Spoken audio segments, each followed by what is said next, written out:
L'application vous permet de réaliser des états des lieux d'entrée et de sortie. Pour cela, cliquez sur Propriétaires. La liste des propriétaires déjà enregistrés apparaît sur la gauche. Vous pouvez en sélectionner ou cliquer sur le bouton Plus propriétaire pour en ajouter un. Une fois la fiche propriétaire renseignée, cliquez sur le bouton Liste des biens du propriétaire afin d'afficher l'ensemble des biens de cette personne. Sélectionnez le bien ou créez-en un nouveau à l'aide du bouton Plus bien. Indiquez le type de bien en sélectionnant dans la liste déroulante, puis saisissez l'adresse. Cliquez ensuite sur Liste des constats pour afficher l'ensemble des états des lieux déjà enregistrés. Pour créer un nouvel état des lieux, cliquez sur le bouton Plus état des lieux. Indiquez si c'est un état des lieux entrant ou sortant, puis cliquez sur Continuer. Le déroulé de l'état des lieux apparaît dans le menu de gauche, avec les informations générales et les intervenants, l'ensemble des pièces, le relevé des compteurs, la remise des clés, une remarque générale, la nouvelle adresse des locataires et les signatures. Dans la première étape, vous pourrez indiquer la référence du dossier ainsi que la date de l'état des lieux. Indiquez ensuite le nombre de niveaux en sous-sol et en étage, ainsi que l'état général du bien. La seconde étape consiste à indiquer l'ensemble des personnes qui seront citées dans l'état des lieux. Sélectionnez tout d'abord la personne réalisant l'état des lieux dans la ligne Agent. Ajoutez ensuite l'ensemble des locataires ou représentants à l'aide des boutons Plus intervenant. Si la personne a déjà été enregistrée, sélectionnez-la ou appuyez sur le bouton Plus contact pour l'ajouter. Une fois la fiche renseignée, appuyez sur le bouton Utiliser cette fiche en bas de l'écran. Pour chaque pièce, il est possible de modifier le nom de la pièce afin d'apporter des précisions sur son emplacement. Vous pouvez ensuite prendre des photos à l'aide du bouton Plus photo.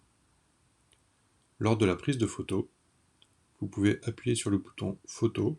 Vous pouvez afficher la photo en appuyant sur la vignette, ajouter un commentaire textuel qui sera inséré en dessous de la photo dans le constat, ou apporter des annotations sur la photo à l'aide de différents dessins.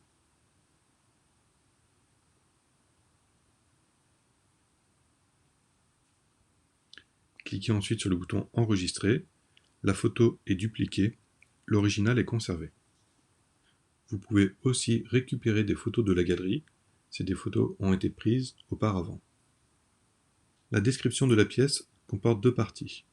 La partie état des lieux, pour les surfaces, et la partie équipement. Sélectionnez chaque ligne de la partie état des lieux afin de la décrire. Par exemple, pour les accès, porte d'entrée, vous pouvez modifier l'état qui a été présélectionné, apporter des précisions sur une ou plusieurs précisions de votre choix ou indiquer l'ensemble des précisions à l'aide du bouton Sélection rapide de toutes les précisions. Vous pouvez ensuite indiquer les dégradations présentes sur cet élément à l'aide du bouton Dégradation. Une liste déroulante apparaît, vous pouvez sélectionner quelques, multiples ou une quantité, et vous pouvez apporter une précision sur cette dégradation à l'aide du bouton Remarque. Renseignez l'ensemble des lignes de la partie État des lieux, puis sélectionnez Équipement. Pour lister l'ensemble des équipements, cliquez sur le bouton Ajoute un élément. Les catégories d'équipements par défaut de ce type de pièces apparaissent sur la gauche. Vous pouvez en outre afficher l'ensemble des catégories d'équipements en appuyant sur le bouton Afficher tout. Sélectionnez les équipements un par un en respectant l'ordre d'affichage de l'application afin de ne rien oublier et de ne pas rechercher chaque élément. Pour les équipements complexes tels que les baignoires, une liste d'accessoires vous est proposée afin de renseigner leur nombre. Lorsque vous avez terminé la description d'une pièce, il vous est possible d'appliquer la description à d'autres pièces qui se ressemblent. Cliquez sur le bouton Utiliser comme modèle, indiquez si vous souhaitez recopier que la partie état des lieux ou la partie état des lieux et inventaire, sélectionnez les pièces, puis cliquez sur le bouton Appliquer. À tout moment, vous pouvez prévisualiser le rendu de la description dans le document. Si besoin, vous pouvez ajouter une pièce à l'aide du bouton Plus pièce ou modifier leur ordre en restant appuyé sur les trois lignes à droite du nom de la pièce.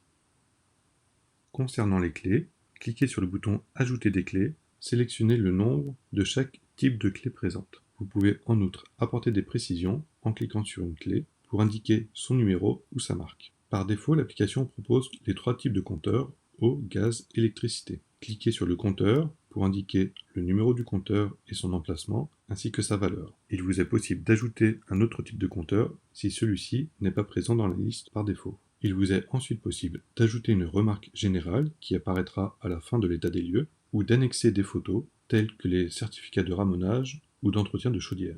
Pour les états des lieux de sortie, indiquez la nouvelle adresse des locataires, puis faites signer l'ensemble des personnes présentes directement sur l'iPad. Cliquez ensuite sur le bouton récapitulatif, l'état des lieux est généré et est affiché à l'écran.